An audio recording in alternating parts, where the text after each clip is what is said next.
Okay, sauce has to be hot to melt your cheeses. I got basically cheddar, Gruyere, and a little bit of Parmesan here. These guys need to take a look at it and do it.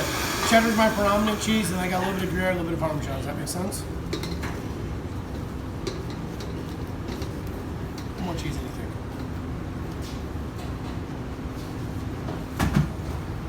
Okay, and then you want that to melt in. It's pretty important. So you need to get this hot, but you can't get it too hot because it will scorch. What so was it? Just Gruyere? It was Gruyere, Parmesan, and cheddar. You didn't do anything with that bread, right? Nothing. No, okay. That's going home. Okay, so I melt my cheese and I'm doing my last aromatics on it. I have to put a little dry mustard powder because a little bit of depth. I like to put a little bit of Worcestershire in it. And the last thing is a hot sauce. Traditionally it would be Tabasco. I don't like Tabasco. I brought them both over. I'll use my Tapatio because it's what I like. Okay, but again, it's preferences on it. This is a vinegar-based hot sauce. This is more of a chili-based hot sauce.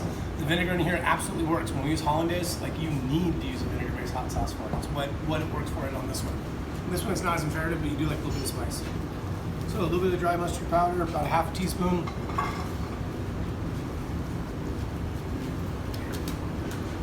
A couple dashes of each Worcestershire and hot sauce.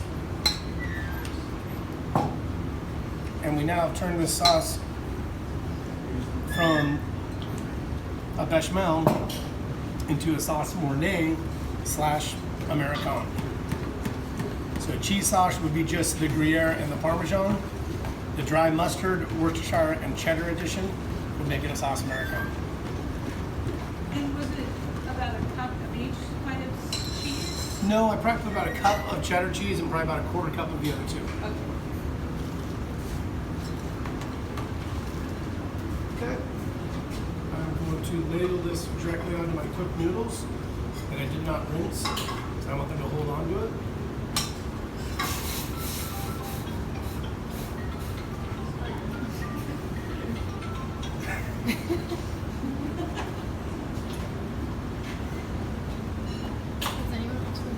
Someone give me a slotted spoon. I don't have one. I need a slotted spoon, actually.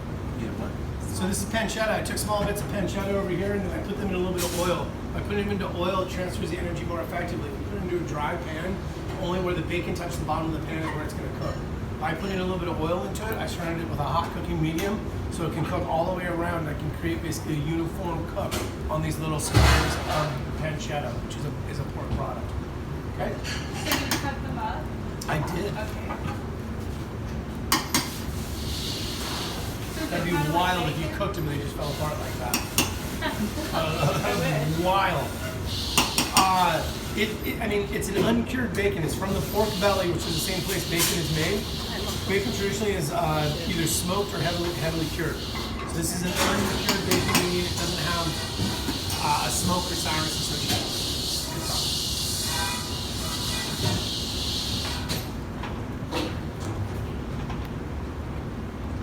Okay, that process of rendering down little pieces of salty pork goodness is called a lardon. So that thing is called a lardon. A little bit more because we can.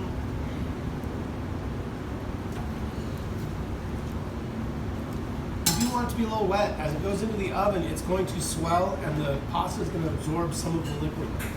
So the worst thing is dry macaroni and cheese, if you ask me. So did you not cook the pasta all the way through then? Say again? Did you not cook the pasta all the way through because you're throwing it in the oven? It's cooked pretty much through. It's slightly over again, not bad at macaroni and cheese. Al dente really isn't macaroni and cheese. You know, al dente and pasta, absolutely. Yeah. Al dente means of the tooth, where it's a little bit firm on it. At this point, macaroni and cheese is a little better softer, in my opinion. You know, I mean, if you want it to be firmer, no, but I'm saying, but like, yeah, again, that's where you make your decisions. The judgment comes in cooking. So what are you looking for when you take it out of the oven? It hasn't gone into the oven yet. Like what? I'd like to do brown on top. I'm gonna put some breadcrumbs on top of it right now, a little more sauce and some breadcrumbs, and I like those breadcrumbs to be slightly brown. So that's what I'm doing. So I saved some sauce that I can put over to the top.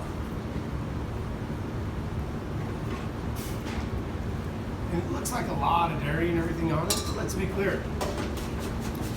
That's like 15 portions of macaroni and cheese, right? It's not one. If that's one, you're in trouble. If that's one, we want to have a talk about that. Oh, is he making I believe it's everything in moderation. So I say eat macaroni and cheese when you want to.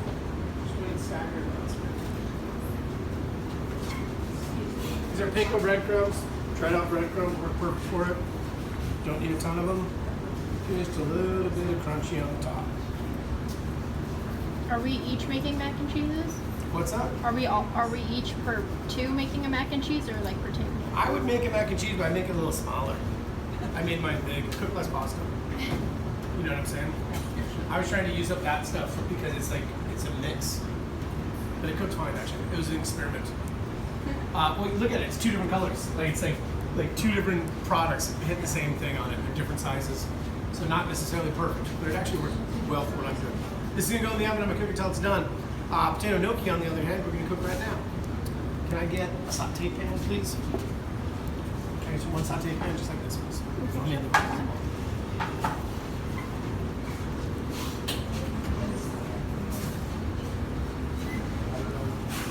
How's that top one doing? Yes, please. What does the top one look like?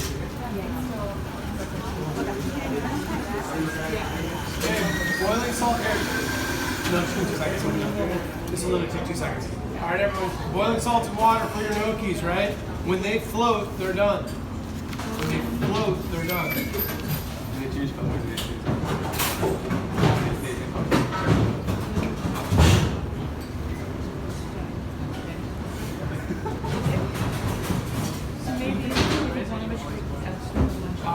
Generally boiled and either sear or not sear. We're gonna sear these guys. Cook it till it floats. That's what we've done this. But yeah, cook everything till it's done. Are we done? Indicators. They're cooking a bug. Oh yeah.